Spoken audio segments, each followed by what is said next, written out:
Hello, everyone. This is History of Ancient Philosophy. This is an introduction to Aristotle's philosophy. This is part two of our video series. I apologize. I cut off our video series. I had to pause it for a moment, and I wasn't able to come back to it. So this is part two of the video on Aristotle. Now, we were just talking about Aristotle's theory of substance and his distinction between matter and form. And you're going to see that's going to be quite critical to understanding Aristotle's conception of physics and nature, and that's what we're going to be looking at here when we get to the physics and the categories. Now, before going further, I can say a little bit about Aristotle's cosmology and his elemental view. He argues that there are four basic elements that everything's composed of: earth, water, air, and fire, and that things tend to fall in a straight line downwards towards the center. In his cosmological view here, is that Earth is the center of the universe, or at least the center of our solar system or whatever.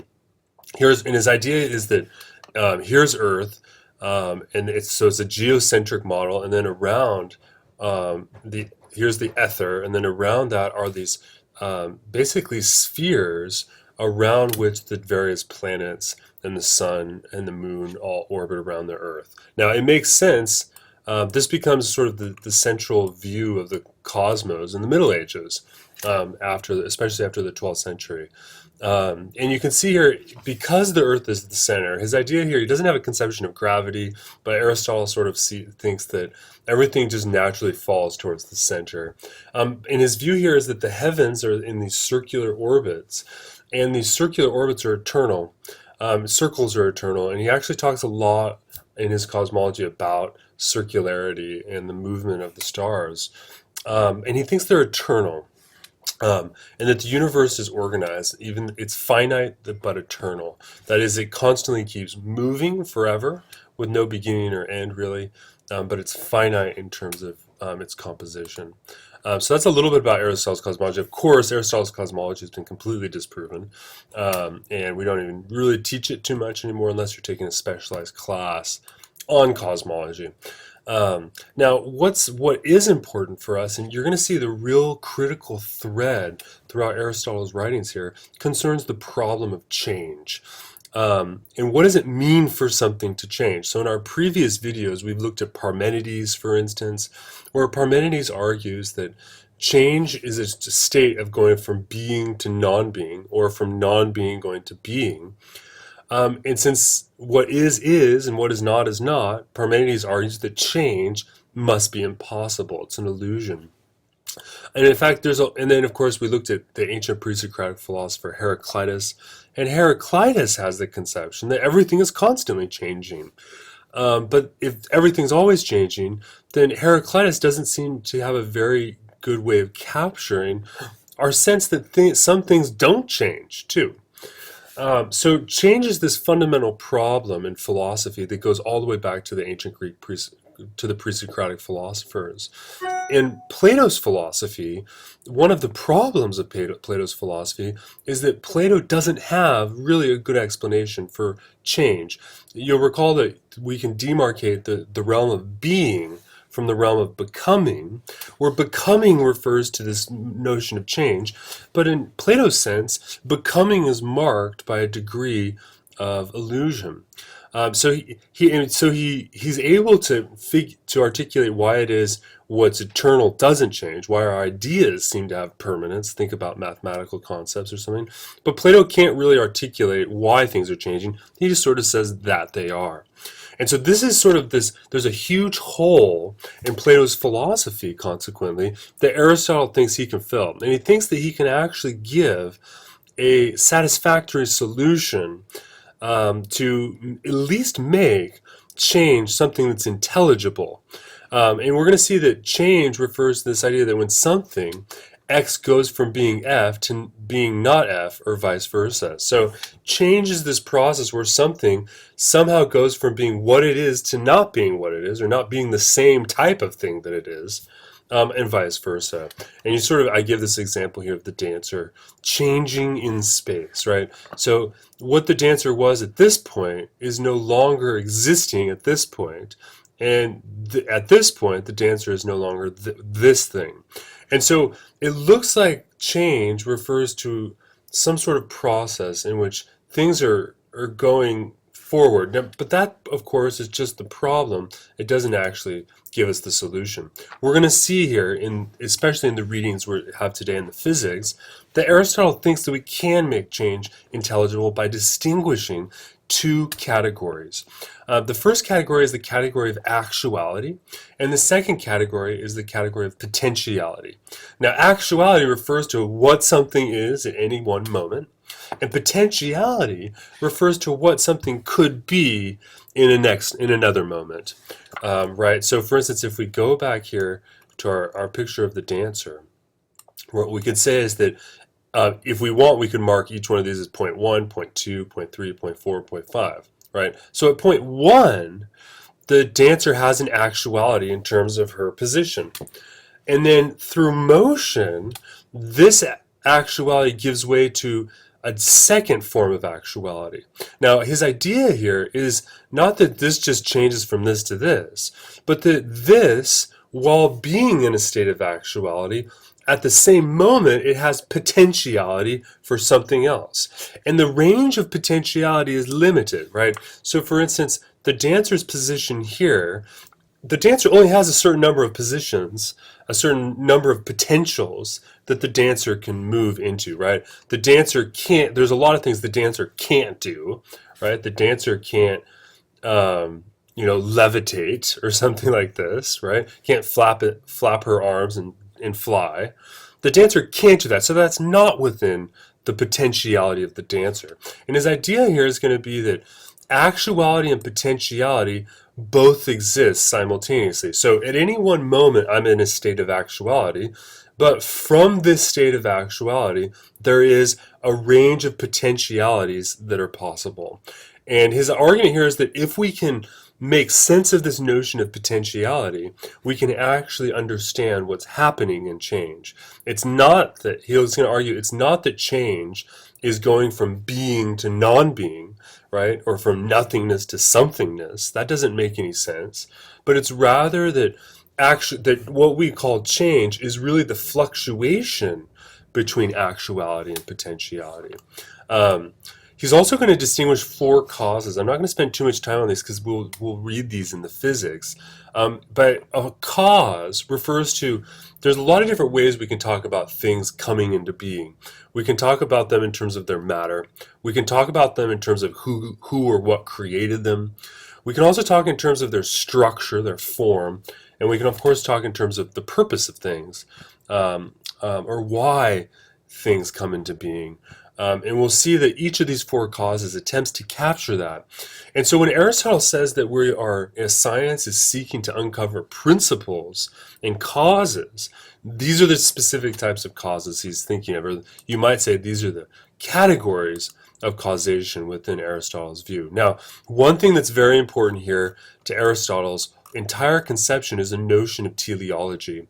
And we'll talk about this actually not too much in this video lecture, but in later lectures. And the idea here is that teleology, Aristotle has this notion that everything has within it a natural telos. A telos refers to the aim or the goal towards which things are directed. So his notion here is that within us, it's not the same, so I have to be careful here, but think of genetics as an example, right? Think of the genetics of an acorn, right? An acorn has a certain genetic profile, and when you plant it and it's water, etc., it turns into a tree. That tree is directed and it's guided by the genetic information contained within the acorn. Now, this is not the same conception of Aristotle's notion of telos, but it's very, very similar. And you can see how he thinks that everything has within it a central organizing principle that's directing it. And this is its telos. Now, why do I mention this? Is because Aristotle's entire conception of the universe is teleological. And that's just fancy language for saying that the universe is operated according to principles of directedness, and science is seeking to uncover what those are. Now, it is important for you to understand is that contemporary modern science is non-teleological. So the science that you're familiar with today, and when I say familiar with, I'm assuming you know basic chemistry and basic physics, is non-teleological. That is, we don't presume to say that we know there's some internal principle to things, right? Our view in the modern period is namely to say that we observe things and then we name our observations. But to say that there actually is some sort of metaphysical telos within something, I don't think we no longer prescribe to that view in physical theory and science, hard science today. But it is important because you'll notice that it actually plays a really vital role to explaining a whole bunch of problems and puzzles for Aristotle, which of course we can't solve, at least not in the same manner. So it's a teleological system. Right? Now, in terms of the soul, Aristotle distinguishes between three types of souls. We'll talk about this when we get to his discussion on the soul. But we can say that the soul is essentially the form of a person, right? So what is my soul? My soul refers to the form, and the form refers to the essence of what I am. Now, we said earlier that every substance has both matter and form. This is where we have to be a bit careful, because form doesn't simply refer to my shape, my physical shape. Because if it did, then I would have the same form as a wax statue that looked like me, right? So it's not just shape. Form refers to the essence of how something is composed, right? And part of my composition as a living being is that I have a principle of motion within me. And my form, my soul, my soul is the organizing principle for my motion. And he argues that human beings have a rational soul. That is, we move and we think according to rational operations, the reason. Now, his conception is even more complicated because he has different conceptions of the soul. You have one type of soul is what you call, the vegetative soul. That's for plants. You also have the sensuous soul, which is an animal sort of soul, and then the rational soul, which is for the human. And a human has both the sensitive and the vegetative as well. So his view here is that our soul is it refers to the form or the organizing principle for our motion, right? And so he's not talking about some ghost that flies away, right? My soul is present within me. It's present within, or your soul is present within you. It's what is informing, if you will, the material organization of your body and all of the things you're doing, including, your choices as well, right? So he actually defines in Eudaimonia, which is his text on the soul, he says, the soul ultimately is the first actuality. Remember this notion of potentiality and actuality. It's the first actuality of a natural body that has life potentiality, right? And so the argument here is that this is what I mean by it's an organizing principle. And it's the very first actuality that gets the potentiality going, right? You can think, in this sense, Aristotle might say that the soul begins as soon as your cells start dividing, or something like this. He doesn't say that, but he might say that, for instance, if we were to ask him today. Now, one thing I'll mention here is he also talks about, we mentioned the practical sciences, which for him is ethics. And ethics it's not a moral theory, it's a naturalistic theory. Aristotle will identify happiness, and we'll have a whole video on the Nicomachean ethics later, so I'm not going to spend too much time on it. But we'll see that Aristotle thinks that the natural the natural goal towards which human beings aim, their teleological direction, if you will, is towards a thing he calls eudaimonia. And eudaimonia is the Greek term that's frequently translated as happiness. You're going to be careful, though, because he's not happy-go-lucky conception of happiness here. His idea is that happiness is not a state of pleasure.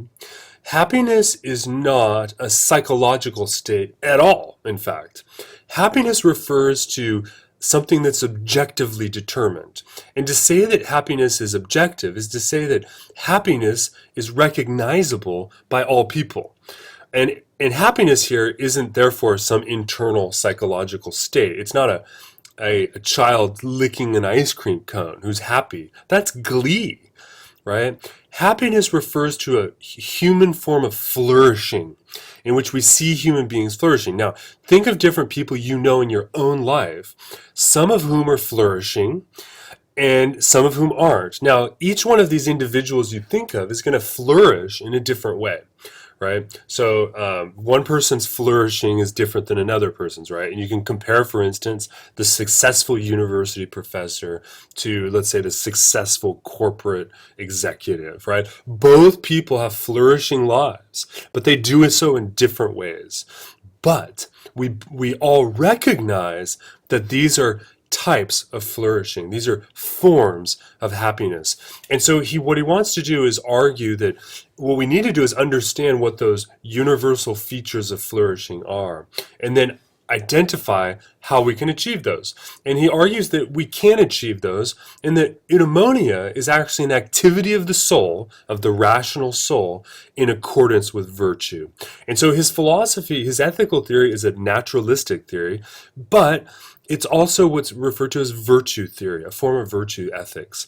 And virtue ethics here is the idea of articulating what the virtues are and how we can achieve them. And we'll talk about that in later videos, so I'm not going to go into that. But what I will say is that the core of it is this very, very Greek notion that happiness requires moderation, that it requires a balance between excess and deficiency, between doing too little and doing too much. And so he has a very sort of balanced ethics here. So it's a very, I think, a wonderful ethical theory. Again, one of the things that I want you to be thinking about is it is also a teleological theory of ethics. And we have to ask ourselves whether or not a teleological ethics is tenable today. Some people argue it is, some people don't. So a great philosopher who, if you're interested in doing more research on this, is Martha Nussbaum. I believe she's still at the University of Chicago. Feel free to YouTube her, and you can watch a couple different interviews with her. But she's a famous virtue theorist who attempts to sort of update, if you will, Aristotle's ethics, and particularly Aristotle's politics. Because you're going to see here that whereas ethics is the question of how I can live a happy life, politics is really a secondary question, which is an extension of ethics. And the goal of politics is to create a flourishing society. And so there's different ways to do that. There's worse, there's better, and there's worse ways of doing it. And within Aristotle's politics, and we're going to look at those as well, Aristotle will distinguish between types of governments that are good and bad. The worst, of course, is going to be tyranny.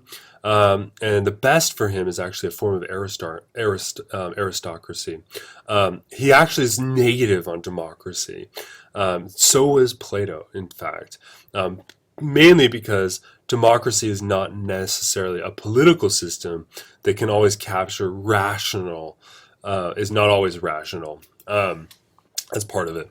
Anyway, but there's more to it. So that's a little bit about Aristotle's ethics and his naturalism, and his teleological. So that's the sort of general, that concludes our general introduction to Aristotle's overall theory here. Now there's a lot more to say, and you should have a lot of questions at this point.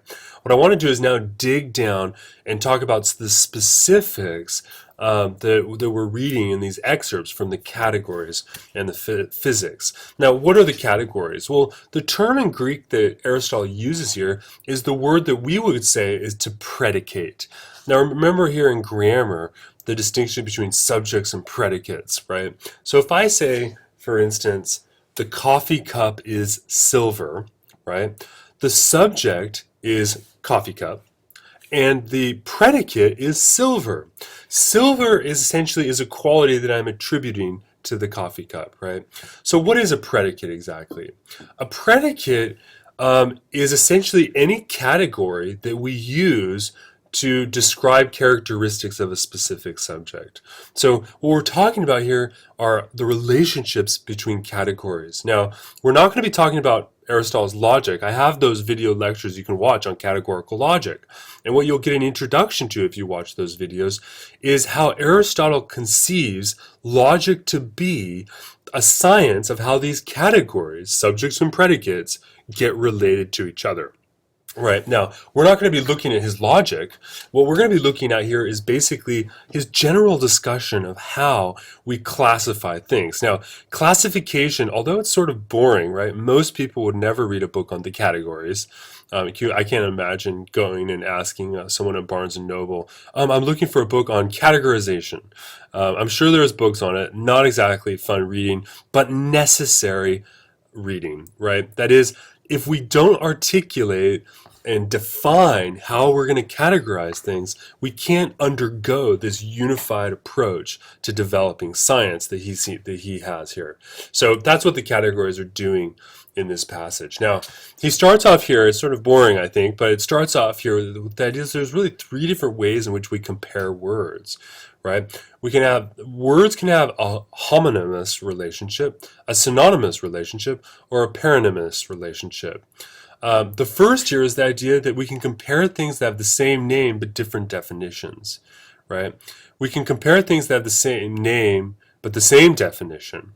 There's not in here, but you can also compare it to things that have different names and different definitions. But that's just known as comparing, right? And then, of course, you can also have names that are derived from other names, like geometer is derived from geometry. So there's a relationship between those two words, but they're parallel, if you will. Whereas if you have two words that have the same name and the same definition, for instance, let's see here. I'm bad at thinking about these. I forgot what his example is here. Then they would be synonymous, right? Think of any two words that are synonymous to each other. I think moving next to someone and moving along with someone. Those can refer to the same definition, right? And then, of course, they can also have different definitions and so forth. Now, why is all of this important? One of the things he says is that what we have to do is just recognize and begin to lay down the general groundwork for understanding how we make classifications and comparisons. And one of the things we'll see is that some things are said in combination. Pardon me, I'm going to take this off. I'm getting hot. Some things are said in combination. Like, for instance, man runs. That's his example. And some things are said without combination, like man. So we can compare. So the idea here is that when we are comparing words and categories together, sometimes we relate two categories together to talk about one thing, like a man and running, right? Or we can just look at the category itself, right? But notice here is that a combination of two, like man runs here, is not one category, actually. It's actually two, right? It's a combination of categories. Now, importantly for Aristotle, we have to understand the distinction between genus and species. Now, all of you hopefully are familiar with the distinction between genus and species already. A genus always refers to the larger category of which a species is related or is a member of, right? So in human classification, we talk about Homo sapien, right? So a Homo is the genus, sapien is the species, and we actually use this system still today, because Aristotle didn't use Latin names for things, but we use the genus-species distinction that Aristotle distinguishes first in order to do our taxonomic classifications. Taxonomy just refers to the structure of organizing categories, right? So the predicates of a genus are always transferred to the species. That's important. So if you have the genus plant, you might say that one of the things that's essential for the genus plant is water. All plants need water, which means that any particular species, plant species, will also have that same predication, that is, needing water, right? And so why is this important? It means that if our goal is to develop science, as Aristotle argues it is, then what we do is we can develop the certain forms of essential properties of a genus in order to understand the species, and moreover, we can look at a variety of species in order to begin to articulate the structure of a genus. So you can see here that this relationship logically is quite critical to him. So the differences in kind are not differences in knowledge. He calls these differentia. And he talks is that when we talk about different categories, we recognize there's differences between things, right? Because it's all about differences, actually. But these differentia aren't differences in knowledge. They're just differences in types and kinds. So we're not developing multiple forms of knowledge. We're developing one form of knowledge with differences included within them. Now, this seems sort of like an odd point for Aristotle to raise, and from my reading, it seems to be the case that Aristotle is distinguishing this really in order to anticipate a potential objection by one of his contemporaries. So, at least that's how I interpret it. Okay, the next thing here to mention are what Aristotle calls the 10 categories of being. And these are really, really important because these refer to the way in which substances, right, the beings in front of us, the way in which substances are given to us, right? So what are the categories of being? Well, the primary category is the category of substance. And there, of course, we're talking about primary substance. So we can investigate something in terms of its substance. Also in terms of its quantity, its quality, its relative relation to things, where it is, when it is in terms of time and location, whether or not it's being arranged, whether or not it has something on it, whether or not it's doing something, or whether or not it's being affected. And you're going to find that this is these 10 categories are the categories that our translator uses, but some translators have different use slightly different language here, but all of it means the same thing. So let me give you an example here. Let me pull this up real fast.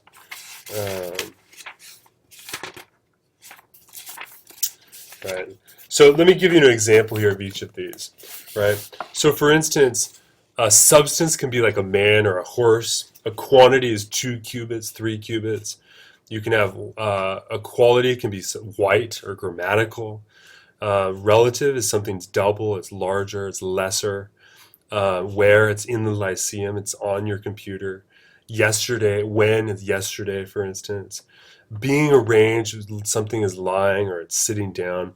Something has on, something's wearing shoes, being armed. Doing, you're cutting, you're burning, you're being affected. Perhaps you are being cut or you are being burned. And his idea here is that when in language, when we make these subject predicate statements, we're relating them in terms of these categories of being. And so that means that the goal of science is to investigate them appropriately. Okay. Now, we did mention Aristotle in the passages in the category discusses primary substance and secondary substance. Again, the primary substance is the individual thing. He calls it the this thing, right? Whenever you say this blank, you're referring to the primary substance, right? This coffee cup.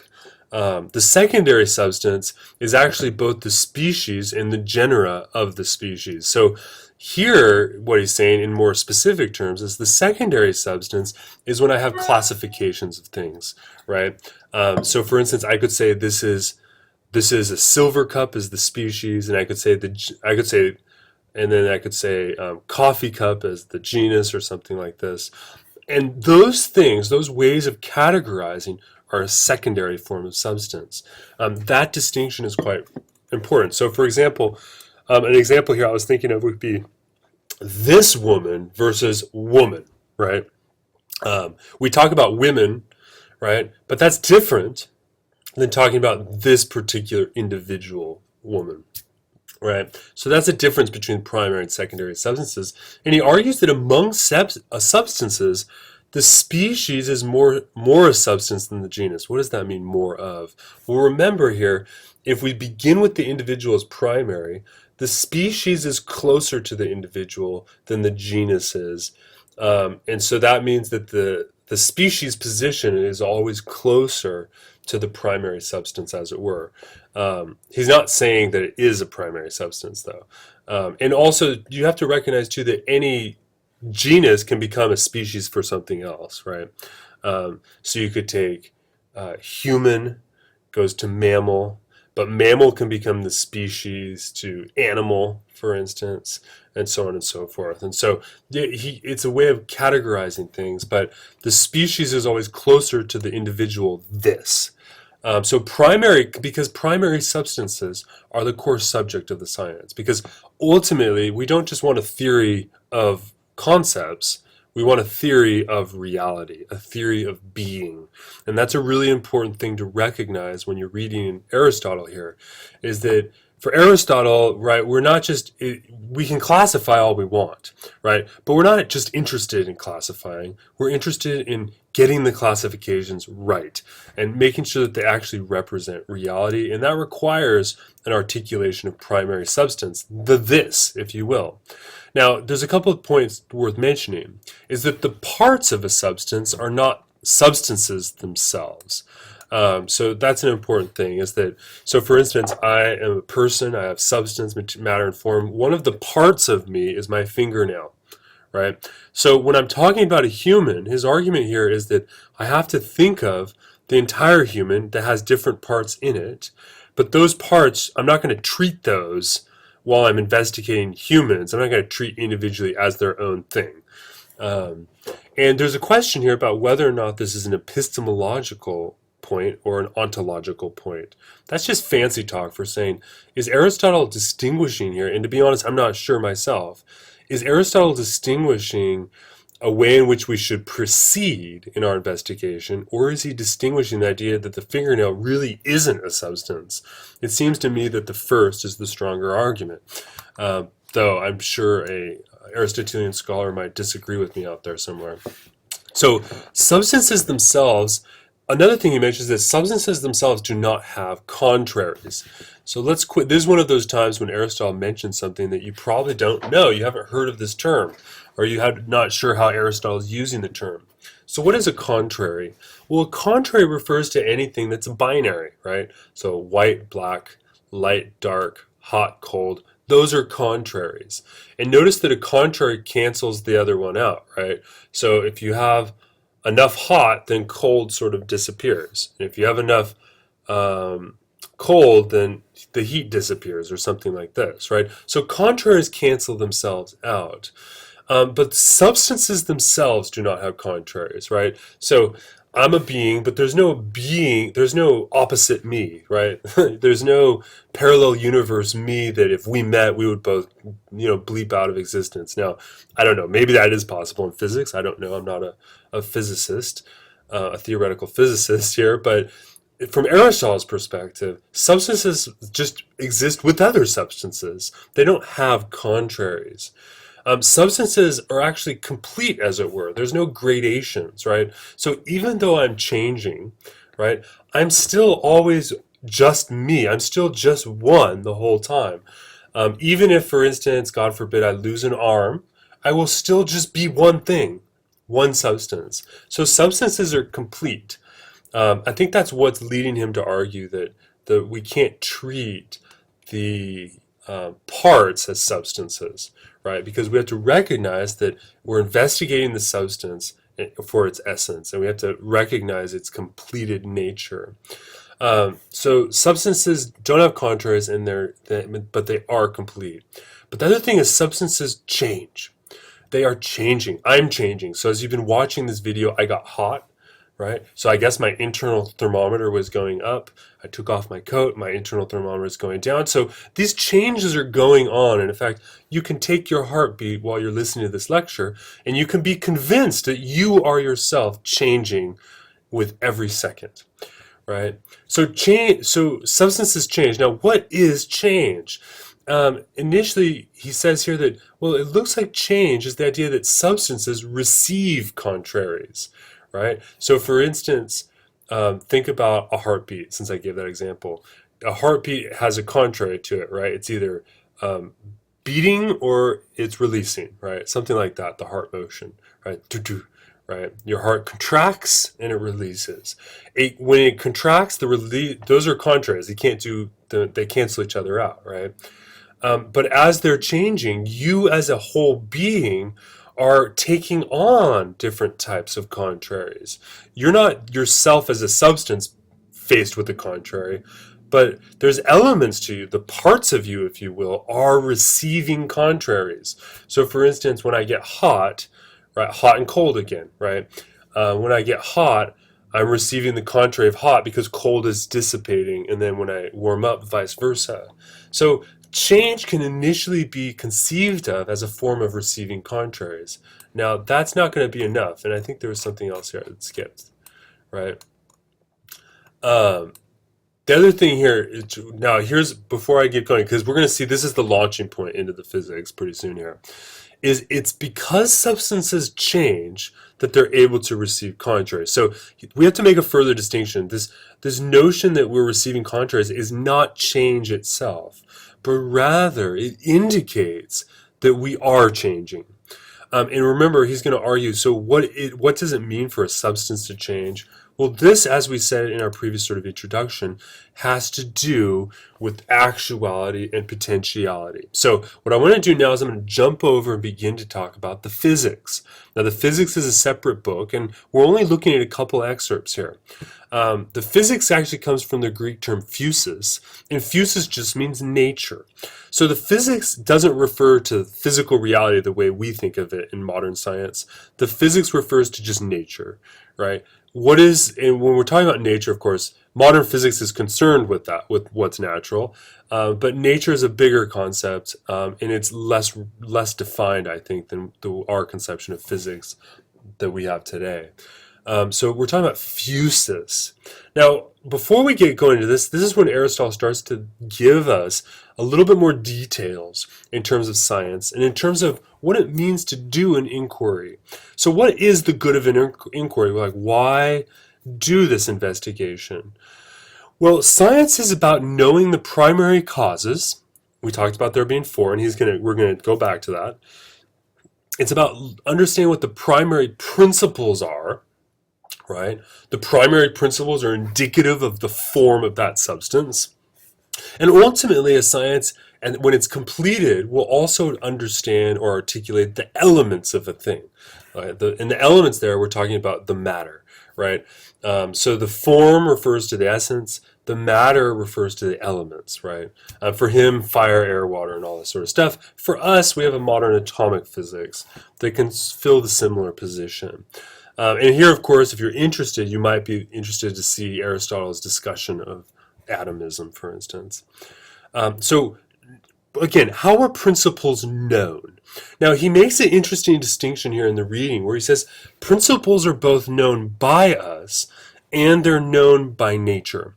Now, when he says that principles are known by us, I take it to mean that those are principles that we can grasp with the mind, with nous. Right? Those are graspable principles.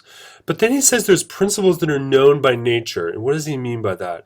He means that these principles are really principles embedded within nature. They're not something that's intuited by us, but they're in nature, and we recognize them through experience and through science. And we generally have to begin with what we know and move towards what we don't.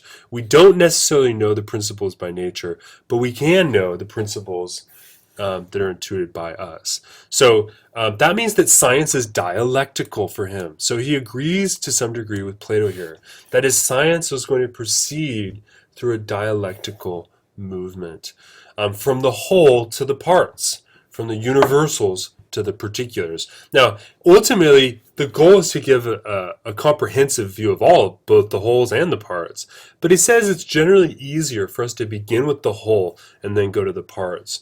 In order to establish what the universals are and to move from the universals to the particulars, right?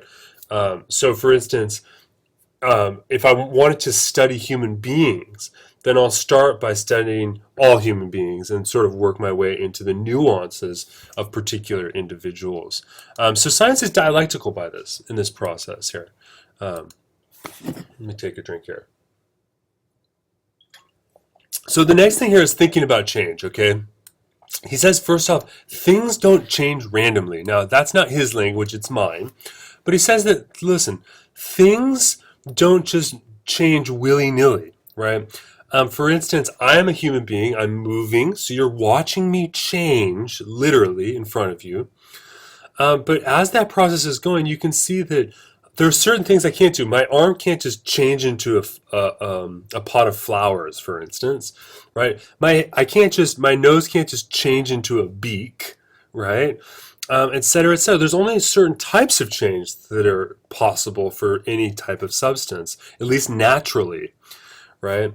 That is, there appears to be a natural pattern to change, especially when we look at living natural substances. And like animals, for instance, right? Humans don't, there's a reason that human beings don't come out of eggshells in a bird's nest, right? That's because an egg only has a certain type of thing that it can change to. So things don't happen randomly. There is a natural pattern. Quote, nor on the other hand, does anything perish primarily into just any old thing. That is his language, right? So something doesn't just, that was my example of my hand turning to roses, right? Things change according to, so, and this is not his term, so I'm putting this in quotation marks, not for Aristotle, but so you know that I'm just using this as an illustrative tool for my lecture here, is you might say that change is the delta factor of the contraries. Because we said that whenever you're changing, you can describe that change in terms of contraries being received by the substance in some form. So change is the delta factor. It's what's allowing you to do this.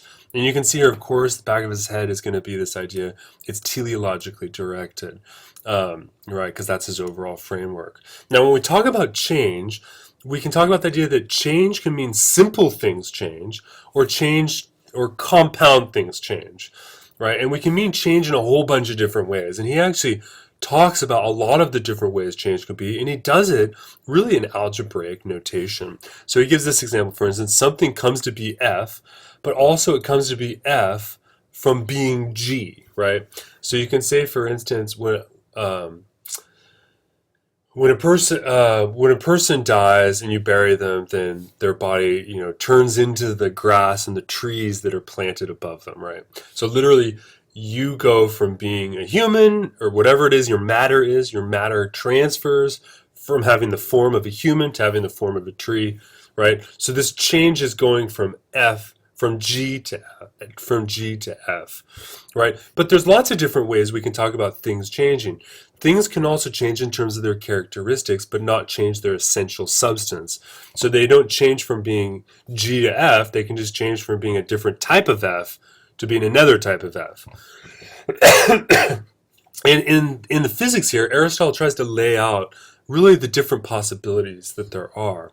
And you can talk about things can change they completely change, or they change in terms of being their composition of being with other things, right? So think about, I'm a pretty pale, pasty white guy, and so I get sunburn when I go to the beach, right? And so you can say that that, for instance, is a change in my skin, right? In the skin color from like a white, pasty white to, not too pasty hopefully, but pasty white to red, right? And that change is actually a combination of things that are happening, but it's not a change of me going to changing my substance, but it's rather me changing the matter of my substance or something like this, right? Now, it's because substances change that they're able to receive contrary. Oops, that was where our missing slide was. Okay, sorry about that. So only substances are said to come to be without qualification, right? Now, what does that mean? It means that substances come into existence all on their own. No, that's not right either. It's the idea that substances come to be without qualification. So before, at some point, my substance, I was a human, and before that I wasn't a human, right? But I came into being without any sort of qualification. I wasn't just a modification of something else. Now there's different types of substantial change. The figure, right, can change. You can change by addition. A substance can change by subtraction. Think about here a mine. A mine is changing by addition and subtraction. I move dirt from one place to another, right? Or it can change by composition. I dig different tunnels. Or alteration. I can go back and redo the tunnels, right? So there's different types of way that things change by figure, addition, subtraction, composition, alteration. But change always occurs according to a law of essence. That is, it occurs to the principle of the form, right? So that's why that goes back to, he's linking up this idea that things are changing in these contrary ways, and there's different ways in which they change. And on top of it, it's linked up here with the notion that everything has its own essence, which helps us understand why things don't change willy-nilly, as I put it earlier. Now, the nature of a subject is knowable by analogy, he says, right? So the way in which we're going to understand change is always going to be analogical. Why is that? Because I can't know the subject qua subject, as the subject, right? So think of it the way is, if you're talking to someone, or let me put it this way, I can't know what it's like to be a coffee cup as a coffee cup, right? I can know what a coffee cup is, and I might even or take an animal. I can't know what it's like to be a dog, but by analogy, I can maybe hypothesize or speculate, right? But knowledge of the substance itself is analogical here, because you can't be the substance, so you're knowing through analogy. And there's three types of principles that he articulates. There's the primary principle, which is the principle that organizes the essence of the form. That's the substantial being. There's a principles that we can articulate by our account through argumentation. And there's also principles of privation. A principle of privation refers to how something is negated, how it's destroyed. And so there's different types of principles here. Now, the goal is to understand the principle of motion, right? That's change here. So the problem of change, and he specifically addresses Parmenides, and he says Parmenides has it wrong, right? Parmenides' argument was what is, what is not, and you can't mix the two. So something can't go from nothing into something, and something can't go from something into nothing. Right? And so as a result, Parmenides rejected all of this. Now, if you can't remember the discussion, go back and watch the video where we discuss it. And Aristotle references, and he actually lays out in a very nice way what Parmenides' argument is. And he says, but listen, here's the problem. He says, of course we're going to agree that something doesn't come from nothing. Right? So he agrees with Parmenides that, yeah, something can't come from nothingness, and nothingness can't come from somethingness, but you can't just stop there. And he sort of chides Parmenides in this and says they weren't radical enough and weren't willing to think further, and just were happy to just be left with this really unintelligible view, and unintelligible in the sense that it doesn't actually explain what we're experiencing. Parmenides' argument doesn't. So Aristotle's argument is that something doesn't come from nothing, but things do come to be in a way. There is a way in which things are coming. Now, change is this mixture between actuality and potentiality, right? So you can atomize your experience, and at any moment in your experience, you're moving. That's what change is. Change is just motion. So when you change from here to here, you're actualizing a potential, and you're also, new potentials are emerging. And this experience of change is merely just the mixture we're seeing where an actuality is passing and a potentiality is coming to be. But remember, metaphysically, potentiality refers to something real. And because it refers to something real, we can avoid the problem of nothingness. So there never is a nothingness. Something is coming to be, but from something else. And this category of potentiality allows us to at least make that an intelligible process. Now, every natural thing has within it a principle of motion and stability, decay, or alteration. Now, this is not just about living beings. Of course, living beings, our principle of motion is clear. We're self-movers in some way. And you can compare humans and plants and other beasts of the field or insects. But also even physical things, physical natural things, have a principle of motion and decay. So for instance, we know that a rock, for instance, will slowly degrade in a certain way. It has a certain principle of privation or of decay. And that's right. So iron and ore are decay and are altered in different ways. And that reveals that they are substantially different. And because they're substantially different in the primary sense, we can postulate a secondary substance, right? Ore versus iron. And then from that, we can figure out the genus and so on and so on. And up the scales we go in Aristotle's sense. Now, so there's matter, and here we can go to elements, if you will, and the form gets us to the essence. The essence, remember, again, I should say, to emphasize, this is a logical distinction. It's not a distinction. You can't have matter without form. You can't have form without matter. So they both exist. This is purely an intellectual distinction. Now, the four causes. The four causes, I've mentioned these previously, is the material, the efficient, the formal, and the final. And I have a sort of a little comic book picture here to give you an example. So let's imagine there's a statue, right? Here's the statue. And what's creating the statue? What is causing the statue? Well, the first thing here is we could talk about the cause. And a cause, for instance, can be identified as anything that if you took it away, that thing wouldn't exist, right? So the first is the material cause, because if you took away the matter, then you don't get the statue. So the material cause in this case is marble, I guess, right? Or some other sort of ore. The efficient cause here is the being or the process which generates something. So in this case, we have the sculptor is the efficient cause of the statue, right? They're who is creating it. But keep in mind here, the efficient cause need not simply be a person or an agency. For instance, you can say that the Grand Canyon has the efficient cause of the Colorado River, because the river is burrowed down and created it over, thousands of years. So that's the material cause. Now, the formal cause refers to the shape of it. And of the shape here, in this case, it literally is shape.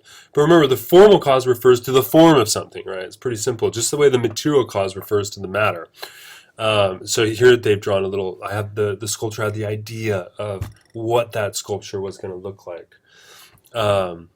And then, of course, the final cause is the reason for its being. It's the answer to the question, why? Why does it exist? And the final clause here is, it exists to put on the Parthenon or something like this, right? So these are the material, the efficient, the formal, and the final. So after you watch this video lecture, go about your day and look at objects and see if you can identify, test yourself on the material, the efficient, the formal, and the final. And you'll see that Aristotle provides us with really a really great way of articulating different shades of meaning we have when we investigate things. Now, Aristotle then goes in to talk about the problem of luck, and he distinguishes luck from chance.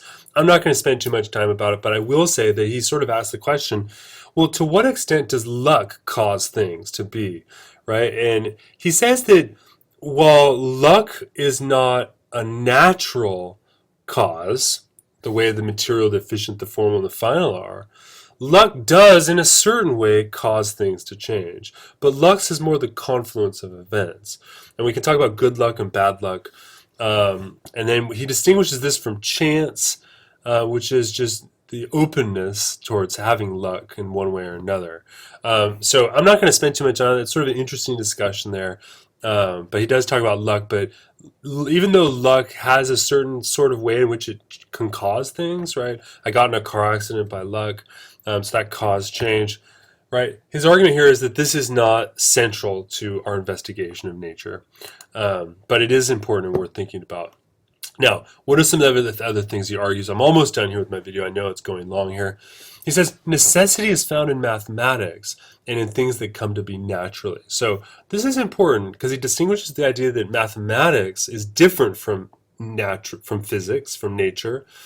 But mathematics seeks to understand certain properties, formal properties within nature, but then ignores the material part completely, right? So geometers are interested in the way lines intersect. Lines really do intersect in the world, but the geometer doesn't care about the world. They just care about the intersection of the lines. So why is that the case? Because necessity exists in nature, and mathematics is about necessity. Right? Some things are only in actuality and others are in potentiality and in actuality. So it's important here to recognize too when we talk about actuality and potentiality that you can have more actuality and less potentiality. So that changes over time too, right? Think about the idea that when you're a young person, you have a lot of potentiality. When you're an old person in a rest home, with terminal illness, your potentiality is very, very narrow, right?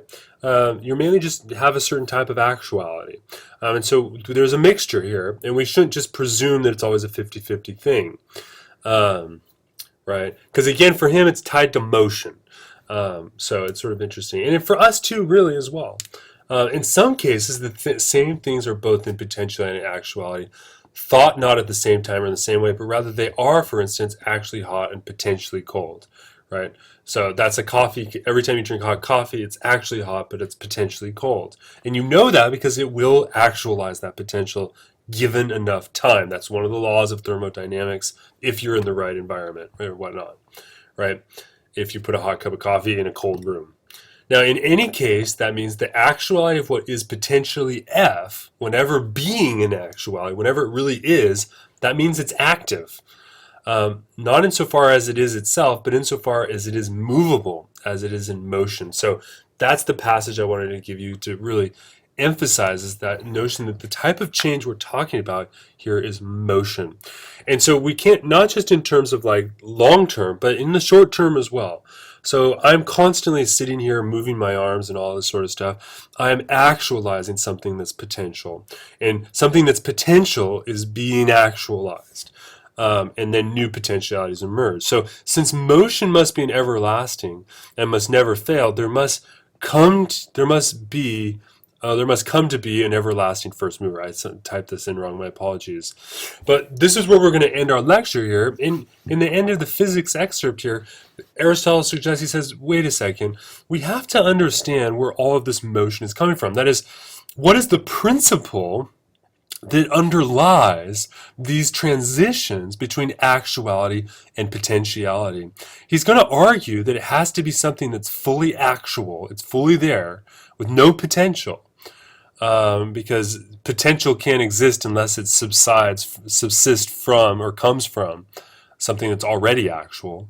So it has to be something that's fully actual, but this principle can't itself be moving, because if it's the principle for motion, it must logically not be movable. Remember, principles are non-demonstrable, and that would mean, in this case, that the principle of motion can't be moving. In this sense, right? Because it's responsible for motion. So this is going to lead us eventually into our next video here, or in a subsequent video here, on Aristotle's metaphysics, where he attempts to identify the first cause of all things. And this is what he's going to call the unmoved mover. But we'll get to that next time. Thank you for watching. I apologize this video is long, but hopefully this video gave you an introduction to Aristotle that will help make it more comprehensible and productive for you in your own philosophy. Thank you very much for watching. I'll see you guys online.